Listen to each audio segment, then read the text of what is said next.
Good morning, good afternoon, good night. My name is Mona Loy, as you probably realise by now. I run a magazine called Black Bright News, which is a black-centred magazine. It doesn't come out very often, it comes out periodically. I have uploaded a Black History edition, which can be found at www.issuu.com/Black Bright News. And, it more or less covers some of the topics I talk about on my videos and some other stuff. Anyway, it's there if you want to have a look at it. It's free to read. I think you have to pay if you want to download it, but yeah, most people, they just have a little read. Okay, so today I decided to think about the impact of where you're born. Now, the reason I was thinking that was because of so many things that are happening. I think about the United States and, those people who are there and who are probably under threat of being deported. I think about the women. There was about a couple of years ago, about 900 of them were trafficked to Saudi Arabia, and they thought they were going there because of jobs as teachers and nurses. And when they arrived over there, they got all their passports were taken away, and they were made to work as slaves and maids. And they were raped and goodness knows what else.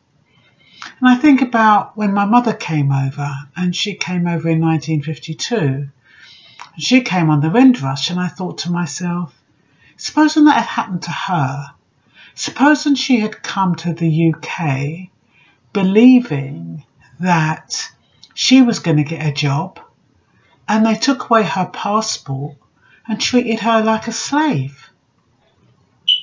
What would my life have been? What would I be doing? What would my opportunities have been like? Would I have had any opportunities? We take where we're born or our experiences for granted a lot of the time. I was conceived in Jamaica, and I often wonder, if my mother never came to the UK, what kind of person would I be like? If I was born in Jamaica? Number one, I wouldn't be talking like this.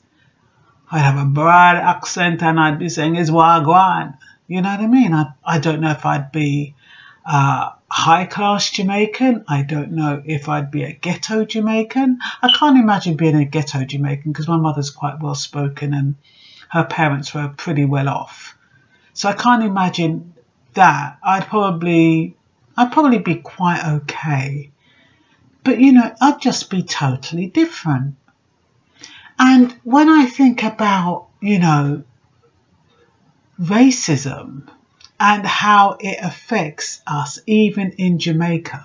I mean, in Jamaica, they have something called colorism, and that's to do with the colour of your skin. It's not called racism. They'll just cuss you if you're too black, and they'll praise you if you're light-skinned. And normally it's the light skin that you used to find in banks, or, they're prime ministers, or they get better jobs. I mean, they do have, the dark ones now. But back then, when my mother was growing up, the lighter you were, the more opportunities you had. Fast forward into 2018, I'm now living in England. I feel pretty free, but then you have the threat of so many of what's going on with the Brexit and what's going on in America and what's going on in China and what's going on in Syria. And you kind of think to yourself, was I born in the right place? And then I was thinking about the Indonesian tsunami and how many people were killed. Supposing, fate had taken me to Indonesia. Supposing it had taken me to India when they had those earthquakes, or Haiti, or some other place. We don't realise that where we're born or where we end up is so significant. It could be, whether or not you're alive or dead. if I was shipped off to Africa, for example, or if my mother left me, got married to an African and I went to Africa, what part of Africa would I have been in? Would I have been impoverished or would I have been rich? Would I have married a rich African man? You know, if my mother never took me back from the foster home where I was raised by an Anglo-Asian and a white woman, would I have married a white man? Would my life have taken a different stance if I'd been raised up in that environment just around white people?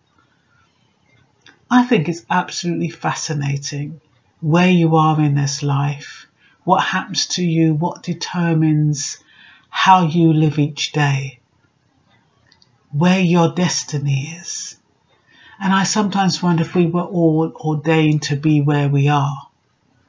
You know, some people, they fall down, they hurt themselves, they have injuries. Some people die young, some people live until old age.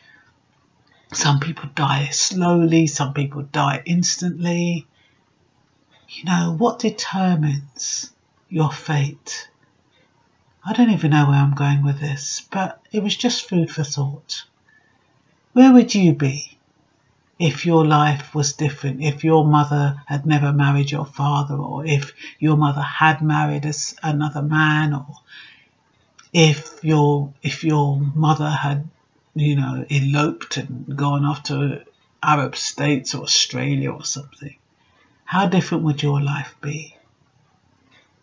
It's food for thought. Bye.